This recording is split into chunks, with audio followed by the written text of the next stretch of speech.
स्वागत है आप सभी का आपके ऑनलाइन प्लेटफॉर्म एसएस क्लासेस में। सीटेट जूनियर के लिए साइंस की क्लास जो कंटिन्यू चल रही है सीटेट पेपर 2 के लिए। तो पेपर 2 के लिए साइंस की क्लास चल रही है जो कि एनसीईआरटी बेस्ड पीवाईक्यू है और साथ साथ सारे भी ऑप्शन आपके सॉल्व कराया जा रहा है, कॉन्सेप्ट भी आपको क्लियर कराया जा रहा है, जिसका लेक्चर नंबर आज का 4 है। इस 4 नंबर लेक्चर में आपको वही 10 क्वेश्चन के हिसाब से आपको 10 क्वेश्चन मिलेंगे, जिसके चारों ऑप्शन आपको सॉल्व कराए जाएंगे। मतलब अगर बात करें तो लगभग 40 क्वेश्चन आपको एक क्लास से तैयार होते हैं। 40 से 50 क्वेश्चन आपको एक क्लास से तैयार होते हैं। टोटल आपके पीवाईक्यू हैं और आपको साथ साथ कॉन्सेप्ट क्लियर कराया जा रहा है। उससे रिलेटेड उसके आसपास जितने भी क्वेश्चन बन सकते हैं उन पर भी बात की जाती है इस क्लास में। जो लोग नए होंगे चैनल को ज्वाइन कर लेंगे, बाकी आप लोग क्लास को कंटिन्यू रखिएगा। डेली बेसिक आपको मिलती है मॉर्निंग में 8 बजे। मॉर्निंग में 8 बजे आपको एक क्लास मिलती है। संडे ऑफ रहता है। फिर अगर बात करें हम, अगर इस क्लास का पीडीएफ अगर आपको चाहिए तो डिस्क्रिप्शन बॉक्स में टेलीग्राम का लिंक दिया होगा, वहाँ से आप उसको ज्वाइन करके आप वहाँ से ले सकते हैं पीडीएफ। टोटल ऐसे बोर्ड वाली पीडीएफ आपको मिलेगी जैसा जैसा सॉल्व कराया जाता है सारी चीज़ें। तो हम लोग इस क्लास लेक्चर नंबर 4 में पहले क्वेश्चन पे बात करते हैं। क्वेश्चन नंबर 1 कह रहा है क्या? क्वेश्चन नंबर 1 कह रहा है, एक अच्छा क्वेश्चन है जो कि पूछे जाते हैं, ऐसे क्वेश्चन ज़रूर पूछे जाते हैं। क्वेश्चन कह रहा है, जब हम क्रोध में या शर्मिंदगी में या चिंता में होते हैं तब हमारे शरीर का कौन सा हार्मोन तनाव समायोजन में हमारी मदद करता है। यानी इसका कहने का मतलब है, जब हम क्या होते हैं, हम क्रोध में होते हैं या शर्मिंदगी में होते हैं या चिंता में होते हैं, तो ऐसा कौन सा हमारा हार्मोन है जो इन सब चीज़ों को नियंत्रित करता है। ठीक है, तो इन सब चीज़ों को नियंत्रित कौन सा हार्मोन करता है, मदद करता है इसको नियंत्रित करने में, वही पूछ रहा है। तो अगर हम बात करें ऑप्शन नंबर ए की, तो ऑप्शन नंबर ए कह रहा है एस्ट्रोजन, ऑप्शन नंबर बी कह रहा है थायरॉक्सिन, ऑप्शन नंबर सी कह रहा है एड्रेनलिन और ऑप्शन नंबर डी कह रहा है इंसुलिन। तो इन सारे ऑप्शन में सारे ये हार्मोन हैं। अगर हम बात करें ऑप्शन नंबर ए की, तो ऑप्शन नंबर ए एस्ट्रोजन है जो कि प्रजनन में महत्वपूर्ण होता है। ये प्रजनन में महत्वपूर्ण होता है।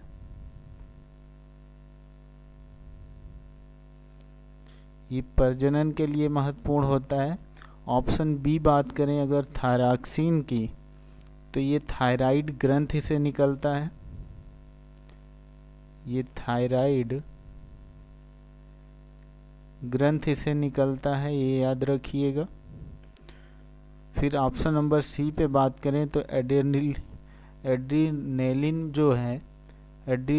जो है ये क्या करता है, यही हमारा क्या होता है, यही हमारा आंसर है एड्रीनेलिन, जो कि क्रोध और शर्मिंदगी या चिंता से हमें क्या करता है, ऐसी स्थिति में हमें तनाव मिलता है। इस हार्मोन को क्या कहते हैं,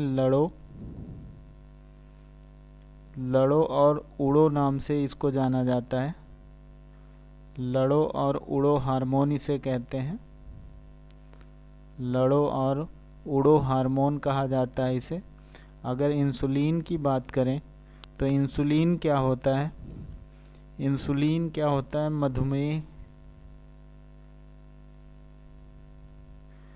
मधुमेह रोग को क्या करता है, संतुलित करता है। ये किसको करता है, मधुमेह को संतुलित करता है। तो ये हमारे क्या हो गए, चारों ऑप्शन जो कि डिस्कस करने थे वो हो गए। तो ऑप्शन नंबर सी आपका राइट आंसर होगा। एड्रेनलिन जो होता है वो हमारा क्या होता है, ये हमें तनाव समायोजन में मदद करता है। किस कंडीशन में, जब हमारा शरीर यानी हम क्या होते हैं, क्रोध में होते हैं, शर्मिंदगी चिंता में होते हैं तब। इस हार्मोन को क्या कहते हैं, लड़ो और उड़ो हार्मोन के नाम से भी इसे जाना जाता है। ऐसे क्वेश्चन आपको ज़रूर पूछ लिए जाते हैं, तो इनको याद रखिएगा। अब क्वेश्चन नंबर सेकंड पे चलते हैं, यानी 12 नंबर क्वेश्चन जो है इस पे हम बात करें तो क्वेश्चन नंबर 12 कह रहा है क्या, कह रहा है कि यदि आप किसी घास के पौधों को सावधानी पूर्वक उखाड़ कर उसकी जड़ों और पत्तियों का परीक्षण करें तो आप क्या पाएंगे। इसमें ये कह रहा है कि अगर हम क्या कर रहे हैं, किसी भी घास के पौधे को उखाड़ लें और उखाड़ने के बाद उसकी जड़ों और पत्तियों के बारे में हम अध्ययन करें तो हमें इनमें से क्या मिलेगा। ऑप्शन नंबर ए कह रहा है मूसला जड़ें और समांतर सिरा विन्यास मिलेगा उसमें। ऑप्शन नंबर बी मूसला जड़ें और जालिका रूपी सिरा विन्यास मिलेगा। ऑप्शन नंबर सी कह रहा है रेशेदार जड़ें और जालिका रूपी सिरा विन्यास मिलेगा। ऑप्शन नंबर डी कह रहा है रेशेदार जड़ें और समांतर सिरा विन्यास मिलेगा। तो आपको पता ही होगा कि क्या होता है, रेशेदार जो जड़ें होती हैं, ठीक है, रेशेदार जो जड़ें होती हैं वो कहाँ पर मिलती हैं, और जो हमारी क्या होती हैं मूसलाधार जड़ें होती हैं वो कहाँ पर मिलती हैं। अगर आपने पेड़ के बारे में और उसकी पत्तियों के बारे में आपने पढ़ा है तो आपको ज़रूर वहाँ से चीज़ें मिलेंगी। और वहीं से ये क्वेश्चन है कि क्या कह रहा है, यदि आप किसी घास के पौधों को सावधानी से क्या करते हैं, उखाड़ते हैं, तब उसकी जड़ें कैसे निकलेंगी, ये पूछ रहा है। तो अगर हम बात करें कि घास क्या होती हैं, सबसे पहली चीज़ तो घास एक बीजपत्री होता है। ये हमें कैसा सिरा विन्यास देगा और जड़ें इसकी कैसी होंगी। तो अगर हम बात करें एक बीजपत्री में तो इसमें हमें समांतर सिरा विन्यास मिलता है, ठीक है। इसमें कैसा सिरा विन्यास मिलता है, समांतर सिरा विन्यास मिलता है। और क्या होगी, इसकी जो जड़ें होंगी वो रेशेदार जड़ें होंगी, और रेशेदार जड़ें जो होंगी ये ऐसे ही दिखाई जाएंगी, ठीक है। तो ऑप्शन नंबर डी आपका राइट आंसर हो जाएगा। ऑप्शन नंबर डी आपका क्या हो जाएगा, राइट आंसर हो जाएगा। तो ये रहा आपका option number D, question number 12 का आंसर हो गया। हम बात करें अब किस पे, क्वेश्चन नंबर 3 पे, यानी 13 नंबर क्वेश्चन जो है आपका, ये क्या कह रहा है, क्वेश्चन है कि निम्नलिखित में से सही कथन को चुनिए। इसमें नंबर 1 दिए गए, ऑप्शन नंबर ए केवल पत्तियों में ही प्रकाश संश्लेषण होता है। ऑप्शन नंबर बी सभी रंगों की पत्तियों में प्रकाश संश्लेषण होता है। ऑप्शन नंबर सी पौधे क्लोरोफिल की अनुपस्थिति में भी प्रकाश संश्लेषण कर सकते हैं। ऑप्शन नंबर डी केवल हरी पत्तियों वाले पौधे ही प्रकाश संश्लेषण करते हैं। इनमें से पूछ रहा है कि कौन सा हमारा आंसर सही होगा, कौन सा हमारा आंसर सही होगा, ये आपको बताना है। तो केवल पत्तियां क्या होती हैं, प्रकाश संश्लेषण की क्रिया केवल पत्तियों में ही होता है। पत्तियों के साथ साथ अन्य भी जगहों पे होता है, तो केवल पत्तियों में नहीं होता है, ठीक है। तो क्या होता है कि ये पत्तियों के साथ साथ अन्य जगहों पे होता है, तो ये ऑप्शन गलत हो जाएगा। अगर हम बात करें पत्तियों के अलावा तने में भी प्रकाश संश्लेषण की क्रिया होती है, ठीक है। तने में जो हरे तने होते हैं, ठीक है, हरे तने में भी प्रकाश संश्लेषण होता है, शाखाओं में भी होता है प्रकाश संश्लेषण की क्रिया। तो ये क्या होगा, ऑप्शन आपका गलत हो जाएगा। तो ऑप्शन नंबर ए आपका गलत हो जाता है। फिर ऑप्शन नंबर बी पर बात करें, सभी रंगों की पत्तियां प्रकाश संश्लेषण करती हैं। फिर ऑप्शन नंबर सी पे बात करें, पौधे क्लोरोफिल की अनुपस्थिति में भी प्रकाश संश्लेषण कर सकते हैं। तो क्लोरोफिल की अनुपस्थिति में तो कतई नहीं कर सकते हैं प्रकाश संश्लेषण की क्रिया। फिर हम बात करें ऑप्शन नंबर डी की, तो डी कह रहा है केवल हरी पत्तियों वाले पौधे ही प्रकाश संश्लेषण करते हैं। तो हरी पत्तियों के अलावा भी किसी भी रंग की पत्तियां भी क्या कर सकती हैं, वो प्रकाश संश्लेषण कर सकती हैं। तो ये ऑप्शन नंबर बी हमारा क्या होगा, राइट आंसर होगा। ठीक है, ऑप्शन नंबर बी हमारा राइट आंसर होगा कि सभी रंगों की पत्तियां प्रकाश संश्लेषण करती हैं, याद रखिएगा। तो हम अगर बात करें कि जो प्रकाश संश्लेषण की क्रिया है वो कैसे होती है, तो हम अगर इसका सूत्र देख ले, याद रखिएगा आप लोग, 6CO2 प्लस 12H2O सूर्य के प्रकाश की उपस्थिति में, सूर्य का प्रकाश और क्लोरोफिल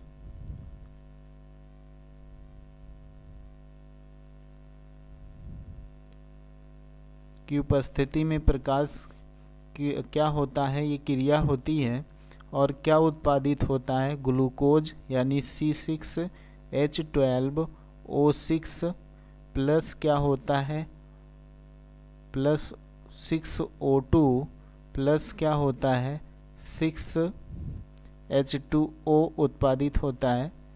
तो 6H2O उत्पादित होता है। तो ये समीकरण भी याद रखिएगा, जो कि आपसे पूछ ही ली जाती है कभी कभी डायरेक्ट। तो ये आपका क्या हो गया, 13 नंबर का राइट आंसर आपका बी नंबर ऑप्शन हो जाता है। ठीक है, तो ये आपका 13 नंबर का क्वेश्चन आपका हो जाता है। 14 नंबर पे हम अगर बात करें तो ये रहा आपका 14 नंबर क्वेश्चन। 14 नंबर क्वेश्चन कह रहा है कि निम्नलिखित में से कौन मिलानों के सही क्रम में निरूपित करता है। तो ऐसा क्वेश्चन एक मैंने आपको करा रखा है पहले, ऐसा क्वेश्चन एक मैंने आपको करा रखा है। 14 नंबर कह रहा है क्या, निम्नलिखित में से कौन मिलानों के सही क्रम को निरूपित करता है। नंबर ए सूची में देखिए, बी में मिलाना है एसिटिक अम्ल।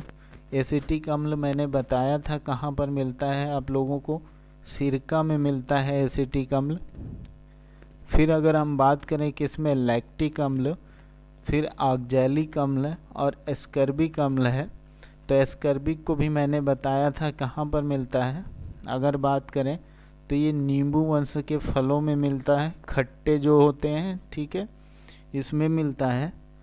और उसके बाद हम अगर बात करें किसकी, लैक्टिक अम्ल की, तो लैक्टिक अम्ल क्या होता है, ये दही में मिलता है, लैक्टिक अम्ल दही में मिलता है। और ऑक्जेलिक अम्ल जो होता है वो पालक में मिलता है, पालक के साथ साथ टमाटर में भी मिलता है, पालक के साथ साथ टमाटर में भी मिलता है, ये याद रखिएगा। इसमें ऑप्शन आपके छूट गए हैं, ऑप्शन आपके छूट गए हैं, तो ऐसे ही याद रखिएगा कि कौन सा ऑप्शन कहाँ पर मैच करेगा। ठीक है, कौन सा ऑप्शन कहाँ पर मैच करेगा ये छूट गया है। अगर हम बना भी दें तो जैसे ए, अगर हम यहाँ कर दें ए बी सी और डी, तो हम अगर ए बी और सी डी हो जाएगा। अगर हम इसमें ए में 4th, बी में 2, बी में 1, सी में 2 और डी में 3 नंबर ऑप्शन बना देते हैं, तो यही आपका क्या हो जाता है, आंसर हो जाएगा। ये आपका राइट आंसर हो जाएगा। तो ये इसको याद रखिएगा कि पालक में भी क्या होता है, ऑक्जेलिक अम्ल पाया जाता है और टमाटर में भी पाया जाता है। ठीक, तो ये आपका हो गया। और मैंने बताया था आपको कि टार्टरिक अम्ल कहाँ पाया जाता है, टार्टरिक अम्ल मैंने बताया था, इसको भी मैंने बताया था कहाँ पाया जाता है, तो ये अंगूर में पाया जाता है। तो ये भी याद रखिएगा कहाँ पाया जाता है, अंगूर में पाया जाता है। अब ये 14 नंबर का क्वेश्चन हो गया हमारा। अब हम चलते हैं किस अगले नंबर पे, क्वेश्चन नंबर 15 पे। तो ये भी एक फिजिक्स का क्वेश्चन है, अच्छा क्वेश्चन है। कह रहा है कि सरिता समतल दर्पण में अपने प्रतिबिंब का प्रेक्षण कर रही है, उसकी दर्पण से दूरी 5 मीटर है, वह दर्पण की ओर 1 मीटर चलती है। अब उसकी और दर्पण में बने प्रतिबिंब के बीच की दूरी क्या होगी। तो यहाँ पर एक कॉन्सेप्ट आप समझ लीजिएगा कि जो समतल दर्पण होता है हमारा, जो हमारा समतल दर्पण होता है,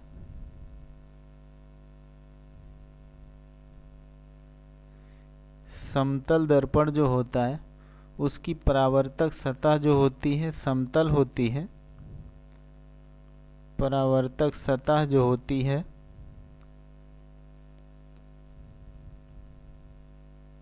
वो समतल होती है।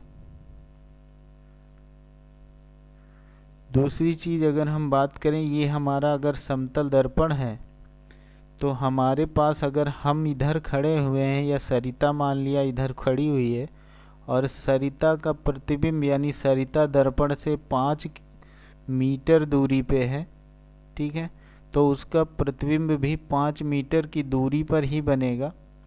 तो 5 मीटर की दूरी पर ही बनेगा, यानी वस्तु के बराबर दूरी पर ही प्रतिबिंब बनता है समतल दर्पण पे।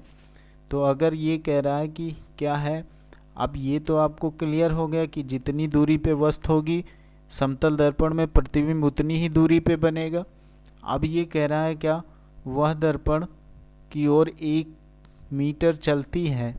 अब उसकी और दर्पण के बीच में बने प्रतिबिंब के बीच की दूरी ज्ञात कीजिए। तो अब ये क्या कर रही है, अब हम बात करें तो ये 1 मीटर अगर ये चल रही है दर्पण की ओर, तो ये हमारा हो गया 1 मीटर। अब ये यहाँ पर आके खड़ी हो गई, तो यहाँ से यहाँ तक की दूरी क्या हो गई 4 मीटर। अब ये 4 मीटर पे खड़ी है तो इसका प्रतिबिंब भी क्या बनेगा, कहाँ पर बनेगा, 4 मीटर पे ही बनेगा। तो मैंने अभी बताया आपको कि जो समतल दर्पण पे प्रतिबिंब बनता है समान दूरी पर बनता है। जो समान दूरी पे बनता है तो इसकी और प्रतिबिंब के बीच की दूरी ही पूछ रहा है। तो इसकी और प्रतिबिंब के बीच की दूरी क्या हो जाएगी, 8 मीटर हो जाएगी। तो ये आपका 8 मीटर ही राइट आंसर होगा, जो कि ऑप्शन नंबर बी में आपको दिया गया है कि ऑप्शन नंबर बी आपका राइट आंसर हो जाएगा। ये आपको क्लियर हो गया होगा अच्छे से। अब हम बात करते हैं क्वेश्चन नंबर 16 की, 16 की। तो 16 नंबर ऑप्शन 16 नंबर कह रहा है कि किसी भी यानी नीचे दिए गए कथनों का अध्ययन कीजिए कह रहा है। ऑप्शन नंबर बी, जीन गुणसूत्रों में स्थित होते हैं। ऑप्शन नंबर सी, एक कोशिकीय जीव श्वसन और जनन करते हैं। ऑप्शन नंबर डी कह रहा है कि कोशिका झिल्ली का सबसे महत्वपूर्ण कार्य कोशिका में पदार्थों के आवागमन को नियंत्रित करता है। तो ये देखना है हमको। ऑप्शन नंबर ए कह रहा है कि 1, 3 और 4 सही है। ऑप्शन नंबर बी कह रहा है 1, 2 और 4 सही है। ऑप्शन नंबर सी कह रहा है 1, 2 और 3 सही है। ऑप्शन नंबर डी कह रहा है कि 2, 3 और 4 सही है। तो ये कह रहा है क्या, गुणसूत्र पहली चीज़ तो क्या होता है, अगर हम बात करें गुणसूत्र कहाँ पाया जाता है, अगर यूकैरियोटिक कोशिकाओं में बात करें, किसमें, यूकैरियोटिक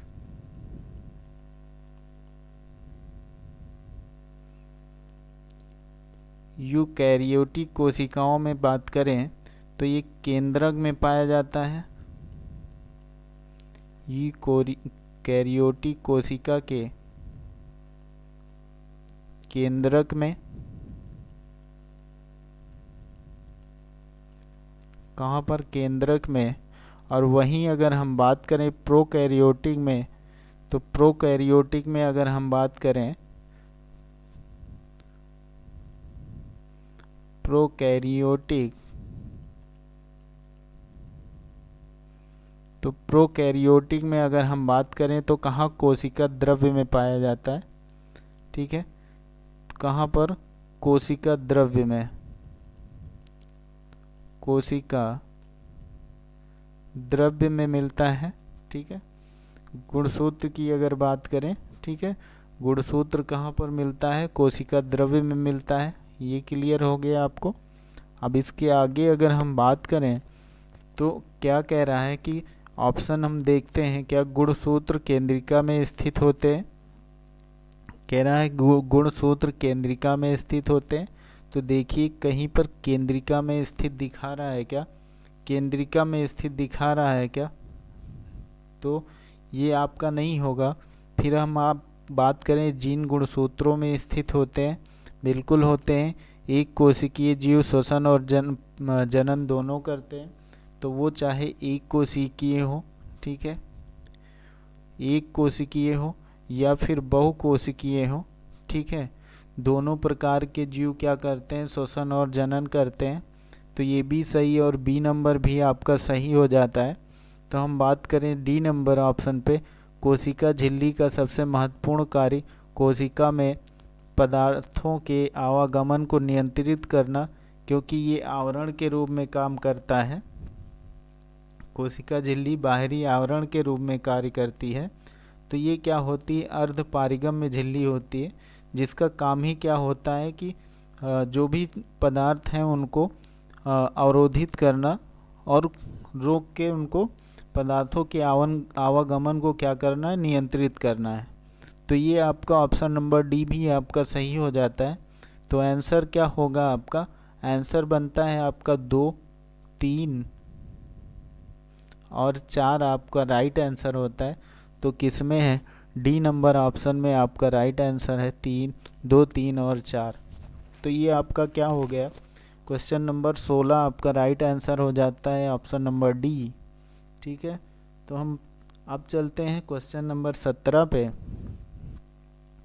क्वेश्चन नंबर 17 जो कि अभी पीछे अगर आप लोगों ने ध्यान दिया होगा तो इसको आसानी से आप लोग कर सकते हैं।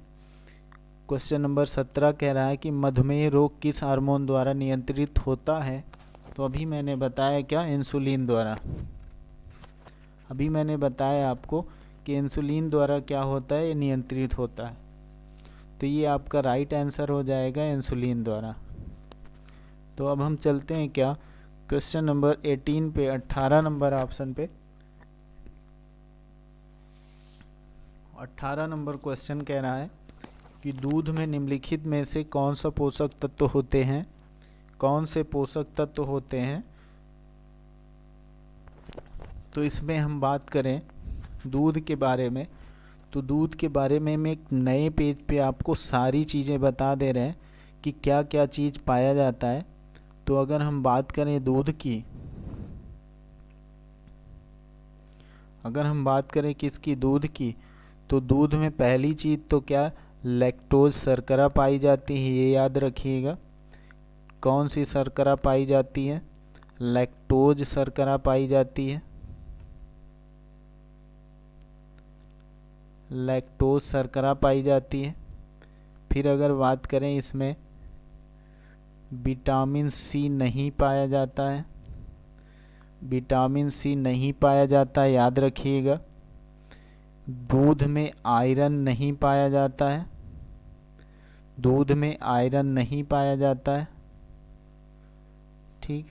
दूध में आयरन नहीं होता है, दूध में फाइबर नहीं होता है, दूध में फाइबर नहीं होता है, ठीक है। दूध में क्या होता है, फाइबर नहीं होता है। दूध में कैल्शियम सर्वाधिक होता है, क्या, कैल्शियम सर्वाधिक होता है, ठीक है। इसमें कौन सा एंजाइम पाया जाता है, अगर एंजाइम की हम बात करें तो रेनिन नामक एंजाइम पाया जाता है, रेनिन एंजाइम पाया जाता है। ये कौन सा एंजाइम पाया जाता है, रेनिन एंजाइम पाया जाता है, जो कि क्या करता है, प्रोटीन का पाचन करता है, प्रोटीन का पाचन करता है। ये क्या करता है, प्रोटीन का पाचन करता है। दूध को मापने की इकाई क्या होती है, लैक्टोमीटर होती है। इसका मापन जो होता है लैक्टोमीटर में किया जाता है, लैक्टोमीटर में इसका मापन होता है। फिर अगर हम बात करें, इसके अलावा अगर हम बात करें, दूध का सफ़ेद रंग जो होता है, दूध का सफ़ेद रंग केसीन के कारण होता है। किसके कारण होता है? केसीन के कारण होता है। ठीक है। पीला रंग जो होता है दूध का, अगर हम बात करें पीला रंग की, तो पीला रंग जो होता है ये कैरोटीन के कारण होता है। कैरोटीन के कारण होता है। ठीक है। और अगर बात करें, और क्या बात करें हम, अगर ये कैसा विलयन है, ठीक है, तो ये पायस विलयन है, ये भी याद रखिएगा। ये पायस विलयन है, ये भी याद रखिएगा। तो ये आपके महत्वपूर्ण पॉइंट थे जो कि आपके मिल्क से संबंधित थे, दूध से संबंधित थे। क्वेश्चन नंबर हम लोग कर रहे थे क्या, 18 नंबर हम लोग क्या कर रहे थे, क्वेश्चन कर रहे थे। 18 नंबर क्वेश्चन था, दूध के बारे में पूछ रहा था कि कौन कौन से पोषक तत्व इसमें पाए जा रहे हैं। तो हम बात करें कि दूध में प्रोटीन पाया जाता है क्या, पहली चीज़ तो विटामिन सी नहीं पाया जाता है। विटामिन सी नहीं पाया जाता है। जहाँ जहाँ पर विटामिन सी है इसको हम कट कर देते हैं। तो हमारे पास बचा क्या, दो ऑप्शन बचा। और उसके बाद हम अगर बात करें तो हमारे पास क्या होता है, आयरन भी नहीं पाया जाता है। अभी मैंने लिखाया है, देखिए, आयरन नहीं पाया जाता है, सी नहीं पाया जाता है, ठीक है, फाइबर नहीं पाया जाता है। तो हमारे 3 ऑप्शन तो कट गए। अब हमारे पास जो आंसर बचा वो option number D, protein, calcium और विटामिन डी इसमें मिलती है। तो ये ऑप्शन नंबर हो जाएगा हमारा डी, राइट आंसर हो जाएगा। ठीक है, राइट आंसर हो जाएगा ऑप्शन नंबर डी।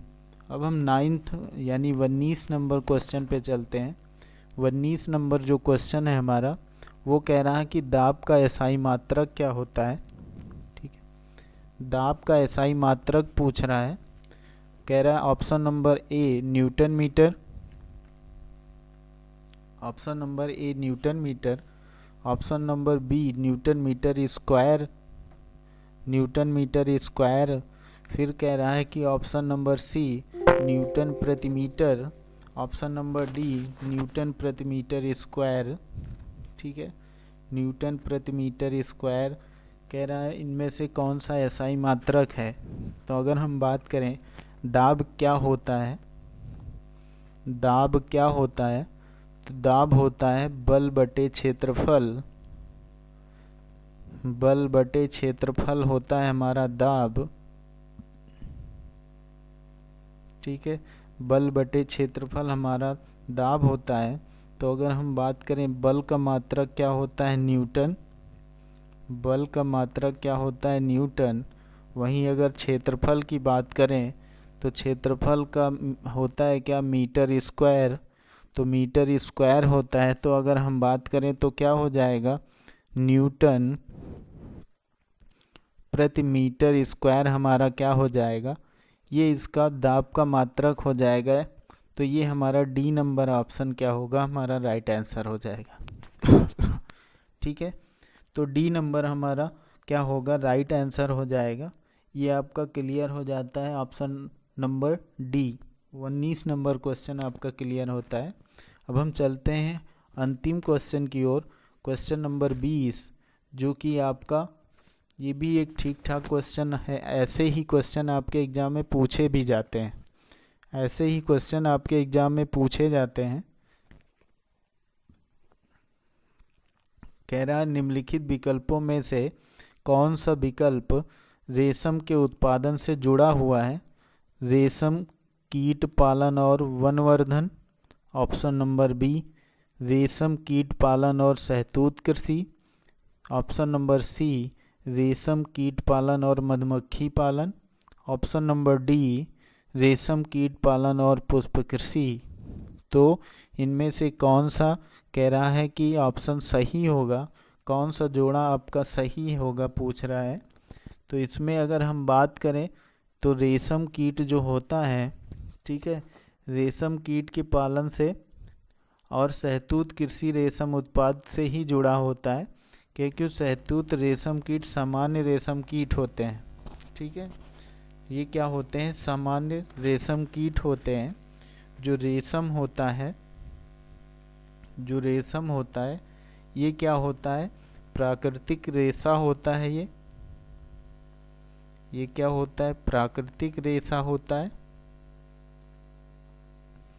ये क्या है? एक प्रकार का प्राकृतिक रेशा होता है। ये मुख्य रूप से प्रोटीन से बना होता है, ये भी याद रखिएगा। ये प्रोटीन से बना होता है, ठीक है, प्रोटीन द्वारा निर्मित होता है, प्रोटीन द्वारा निर्मित होता है। तो ये आपका क्या रहा? और अगर बात कर लें हम क्या रेशम कीट पालन की, तो रेशम कीट पालन की अगर बात करें तो इसे हम किसके तहत अध्ययन करते हैं? सेरीकल्चर के नाम से जानते हैं। ठीक है, किसके नाम से जानते हैं? सेरीकल्चर के नाम से जानते हैं, ये भी याद रखिएगा। रेशम कीट पालन, ठीक है, इसको अगर हम बात करें तो ये होता है क्या? सेरीकल्चर। सेरीकल्चर के नाम से भी जानते हैं। ठीक है, तो ये भी याद रखिएगा। अब ऑप्शन नंबर हम बात करें, किस ऑप्शन में हमें राइट आंसर मिल रहा है, तो कह रहा है कि निम्नलिखित विकल्पों में से कौन सा विकल्प रेशम के उत्पादन से जुड़ा है? रेशम कीट और वनवर्धन, इससे कोई मतलब नहीं। ऑप्शन नंबर बी आपका क्या होगा? राइट आंसर होगा। शहतूत कृषि और रेशम कीट पालन आपका आंसर हो जाएगा। तो ये आपका बी नंबर ऑप्शन हो जाएगा आंसर, राइट आंसर। तो ये आपके रहे 20 क्वेश्चन। कैसे रहे क्वेश्चन? या 20 नहीं, 10 क्वेश्चन, 10 पहले हो चुके थे, ये आज के 10 क्वेश्चन। ठीक है, कैसे रहे क्वेश्चन ज़रूर बताइएगा कमेंट में। और कैसी आप लोगों की पढ़ाई लिखाई चल रही है, क्वेश्चन का लेवल कैसा है ये भी बताइएगा। और क्वेश्चन का लेवल कैसा है ये भी बताइएगा। और ज़्यादा से ज़्यादा लोगों को क्या करना है, आप इसको शेयर करिए, ज़्यादा से ज़्यादा लोगों को शेयर करिए। और भी हम आगे चल के क्वेश्चनों की लेवल बढ़ाते रहेंगे और क्वेश्चनों की संख्या भी आगे बढ़ती रहेगी। अब आने वाले समय में लगभग में हम अगर बात करें तो 10 से 15 क्वेश्चन लाया करेंगे। और ये आपका क्या होगा? रिवीजन होता रहेगा, कॉन्सेप्ट भी आपका क्लियर होता रहेगा। तो ये आज के रहे 10 क्वेश्चन। अगली क्लास जो होगी वो आपकी अगले दिन 10 क्वेश्चनों के साथ साथ आपको सारे डिटेल में ऑप्शन क्लियर कराए जाएंगे। ठीक है।